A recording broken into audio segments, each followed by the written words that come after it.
Describe the process of mountain biking when you can't see. Mountain biking is all about seeing the right line and sticking to it. For me, it's more about trusting my bike and the person in front of me. I grew up riding bikes and loving sports, and 3 years ago I lost most of my central vision and became legally blind due to a rare genetic disorder. I wasn't sure if I'd ever be able to ride again, but I was determined to find new ways. I have continued to ride by using a guide that talks me through the trail, as I can barely make them out in front of me and just about nothing else of the trail. My name is Blake Steinecke, and this is how I ride. Alright, let's go. All the way, baby. Good, right on you.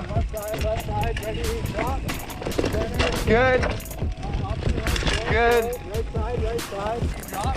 Off to the left. Out of it. Look at the left side. All right, ready, drop. Good. Ready, drop. All right, ready, drop. Left side. Straight on. All right, ready, drop. No, left. All right, left side. All right, good. All right, rolling. Center, drop. Sometimes I find myself not trusting my vision at all and just listening in on the person in front of me. Okay, release, straight. All right, off to the right. Back to the left. Ready, jump. My riding does get sketchy, and crashing does become second nature. Dude, are you all right? Yeah, I'm good. But it's getting back up and doing it again and trying to get that new line. All right, straight on. Ready, jump. Ready, jump. Ready, hard right, release. Ready, jump. I try to ride the way I walk my life, as I ride by faith, not by sight. All right, so we are here today with Blake Steinecke. And Blake, thank you so much for having this conversation. Of course. And Blake is legally blind, and he mountain bikes, and he plays hockey. And these 3 bullet points, I think, are probably a small part of who Blake is, but they're very intriguing bullet points. So we're going to talk about that, but hopefully we can get to know you a bit better as well. When did you first start noticing that something was going on with your vision? Yeah, so thanks for having me. It's exciting to get to share my story. And just to begin with, growing up, I had perfect vision. I was a very healthy, able-bodied kid, and loved playing sports and just doing so many things. And the summer before my junior year of high school, I just was reading and closed one eye and noticed that the vision in my right eye was just ever so slightly off. And I thought, oh, that's kind of weird, but just probably have, never noticed that. But then thought, oh, maybe we should go to the doctor and just confirm. And then we noticed something was actually wrong, and we just weren't sure what it was. So over the next few months, just tons and tons of doctor's appointments, just in lots of different tests and scary needles and uncertainties of what could be causing the vision loss. That was kind of the start of the process there. And what is your vision currently like, or lack thereof? Yeah, so I guess from that point, it was a couple months in my junior year, and around October, November of 2015, I ended up being diagnosed with a condition. It's called Leber's hereditary optic neuropathy. It's a big name, but LHON for short. From there, I knew that my vision loss would be affected in both eyes, which was kind of some crazy news, and so that's not what I was expecting. And I learned that I would lose all my central vision. So that takes you now to today, where the vision has progressed, and it's been stable for a while, but I've lost all my central vision. So I basically have like a big, blurry, fuzzy, nothingness blind spot right in the middle of my vision, but I can still see peripherally. But the thing is, your central vision, that's where all your important vision is at. That's how you read. That's how you see your clarity. That's where you see color, depth perception. There's so much, and your peripheral vision actually isn't that good at all. And so it provides a unique challenge to where I'm at now. And My visual acuity is around 2800, for those that are familiar with that. So it's basically what others see at 800 feet, I see at 20 feet. It's a rough scale. And to be considered legally blind, you have to be at least 2200. So um, quite visually impaired. But Yeah. that's a quick explanation of my vision and kind of how I got there. What was going through your mind when all this was happening? is pretty is pretty crazy. And I think in that moment when the gene test comes true and you get the phone call, like it's just like you kind of just like, not in a depressing way necessarily for me, but I just kind of like questioned everything in my life in terms of, how am I going to do school? How am I going to play sports? How am I going to be able to go to college? I'm in my junior year of high school. How am I going to be able to work? Like, will I be able to get married? Like, all these just doubts just run through your head because you're like, I don't know what it's like to live life blind, and you never expect that to happen to you. So there's just all these thoughts, and it's something that I feel like I process continually to this day. Mm. It takes years to finally be normal, to be like, whoa, like this is the new normal. Mm. I think at that first moment, when you do find out, it's like, where are you gonna run to? I think it is definitely something that really rocked my world and showed me, what's important in life. To where, I grew up in a Christian home, but it takes experiencing God on your own uh, to have that and grow in a relationship with Him. And I think when many people face hard times, it's, you ask God, like, why did this happen to me?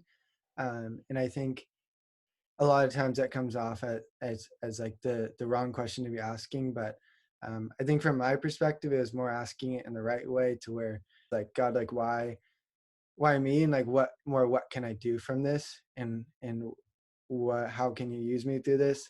I looked at the Bible at that time, and it's like, okay, so many people that did anything great just faced so many hardships and challenges. Second Corinthians talks about how, God's grace is sufficient for us, for His power is made perfect in our weaknesses.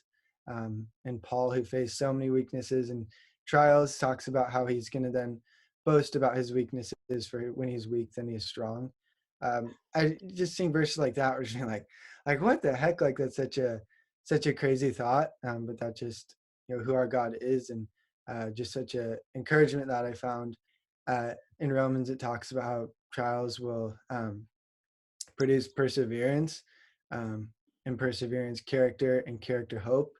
And I've just like, that just like reading that, just like that's my life, where there's so many material things we want in this world, but God will give us uh, the true desires of our heart to grow our character, and then grow our hope in a future and in eternity with Him. To where, it's all, I always get the question, like people quickly want to know, like, is there anything like you can do to get it better, like to cure your vision? And it's like, it's like I'm doing everything in my power too, but now there's nothing much. And but that's just not my daily focus. But it is a focus to where something that does excite me is having a perfect body in heaven. Mm. But then more so is like, just this process of God working through me and realizing, like Blake, like, you think your greatest struggle is going to be your sight, but it's like, it's a sin in your life and your need for a savior. And being just having so much in my life ripped out of my control, it just, you feel such a great point of weakness,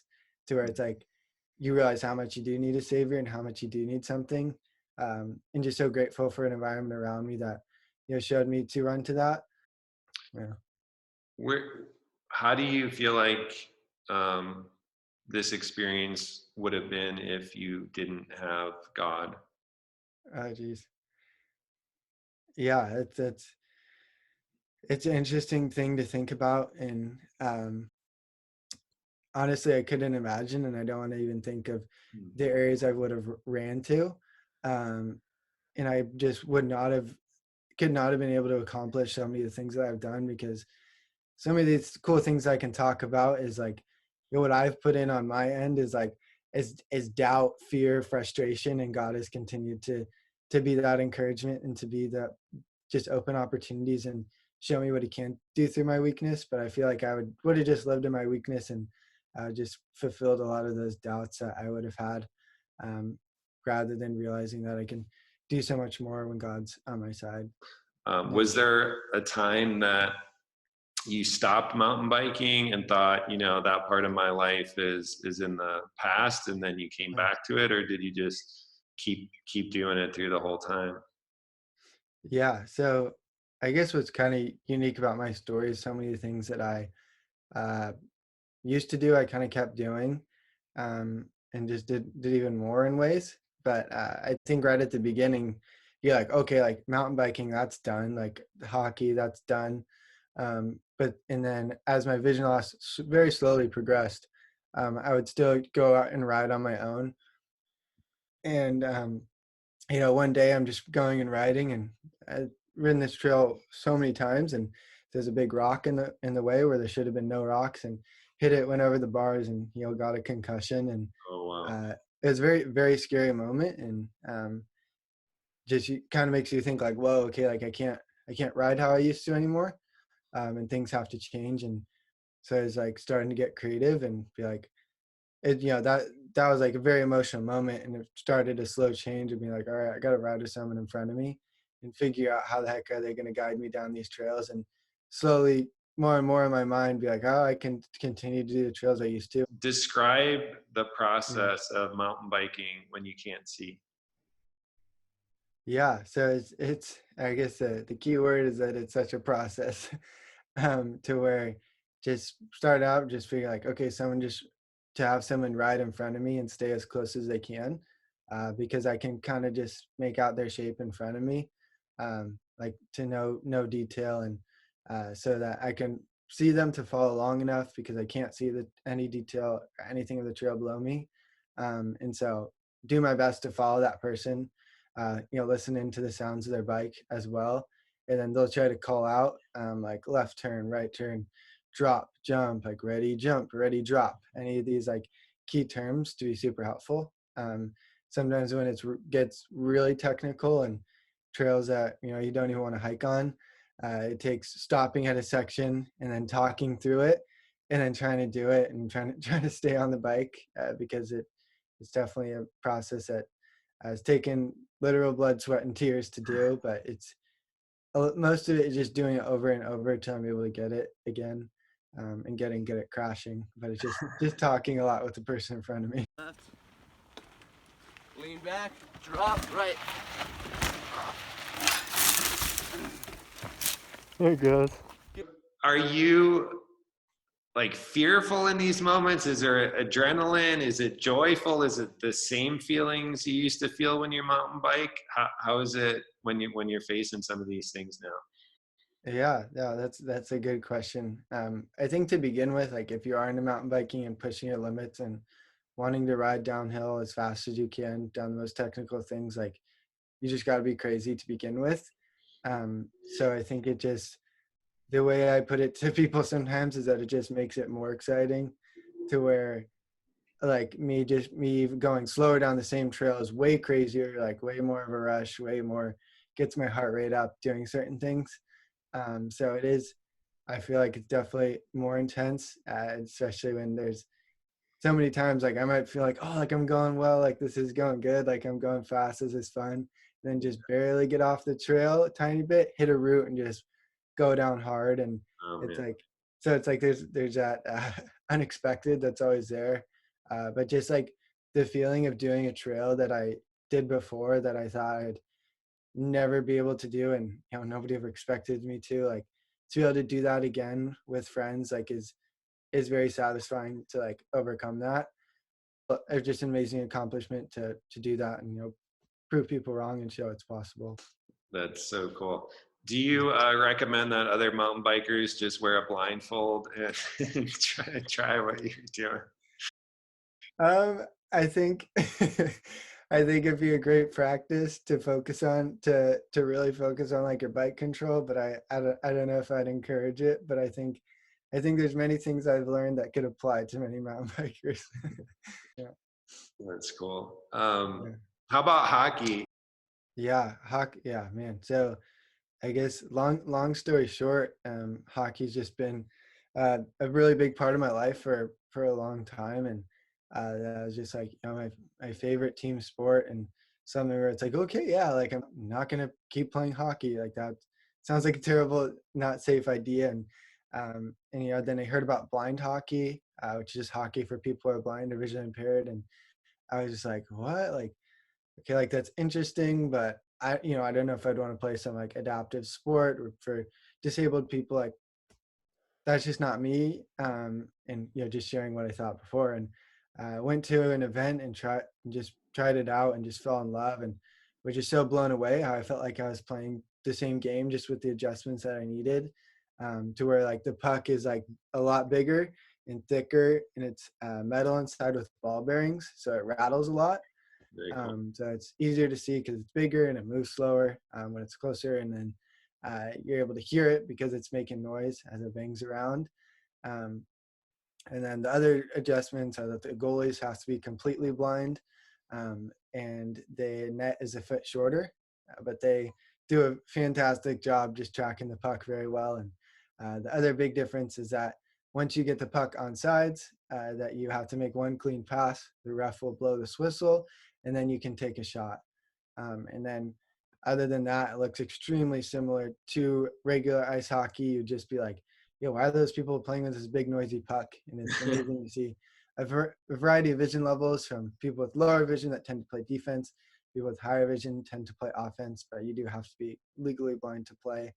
And it was just this amazing journey as I was like, wow, this is so cool. And went to more events, and there was a tryout for the first national team for the US as the sport grew enough in our country and in Canada to have national teams. And so the sport grew, and got to try out for the national team, made it on it about 2 years ago, and have been playing on it since, competing against Team Canada in international competition, which is just an unreal feeling, going from thought I'd never play hockey again to now representing my country and trying to grow blind hockey to more countries now, to be in the Paralympics one day. Is just it's a crazy feeling and an amazing thing to be a part of. To the far boards where Chesro gets to it first for the Americans.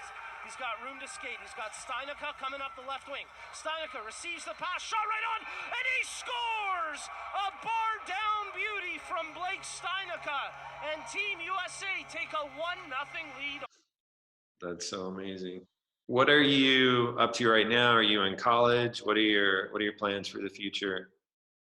Yeah, so I'm in my third year at Cal State San Marcos, studying marketing and minoring in Spanish, getting finished next semester, which would be a semester early, which would be awesome. So almost done there, and it's been an exciting time looking for what's next. And with studying marketing, looking at getting into maybe more sports marketing, and just enjoying this time now, just to pursue things that I love and see how that will work in my future. As I've become very passionate about making videos and video editing, which is extremely ironic for myself, but it's just something that I love, capturing the world around me for others. And it's great having more opportunities like this, just being able to speak and share my story, and just seeing how those things get intertwined and what's next. Because I definitely used to be the person that would plan out my life very rigidly, then realize like, no, me wanting to be a pilot isn't going to work out anymore. But just trusting in what God has next, but we'll see. All right. Well, if there's someone out there listening to this who wants to offer you an internship, would you be open to that? Oh yes, I am open for any opportunities. Love being able to speak. If someone needs a visually impaired videographer, I'm here.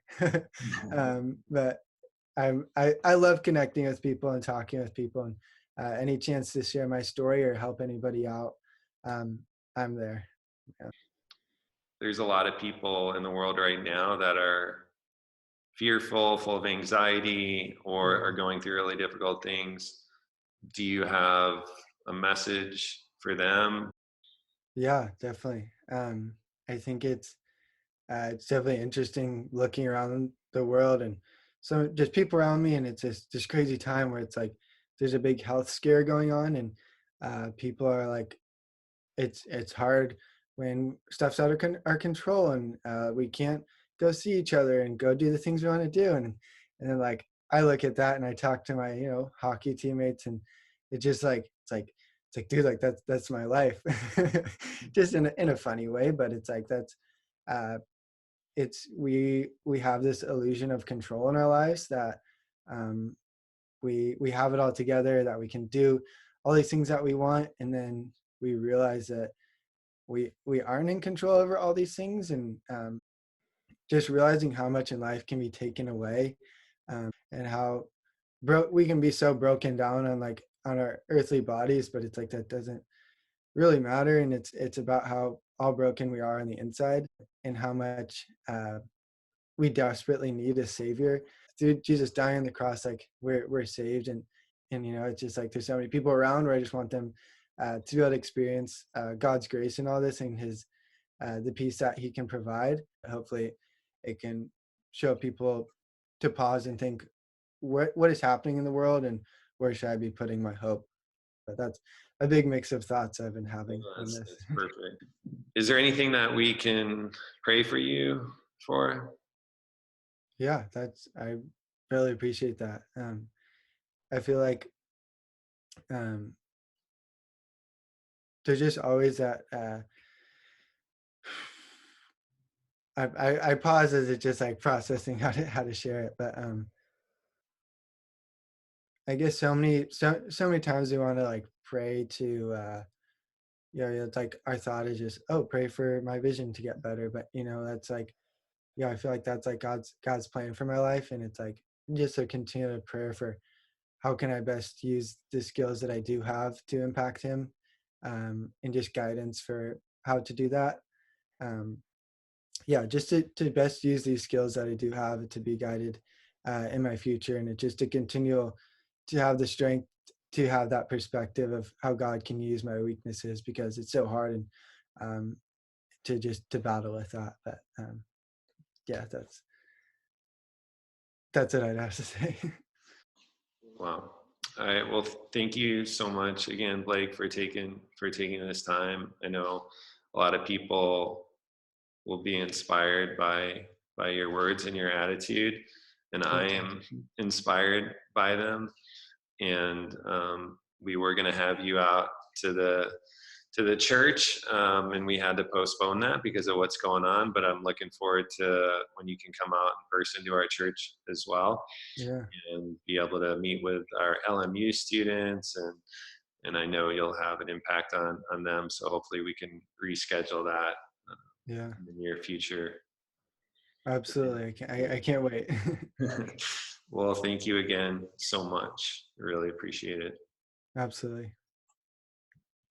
So I will stop recording. Let's see if I can figure out how to do that.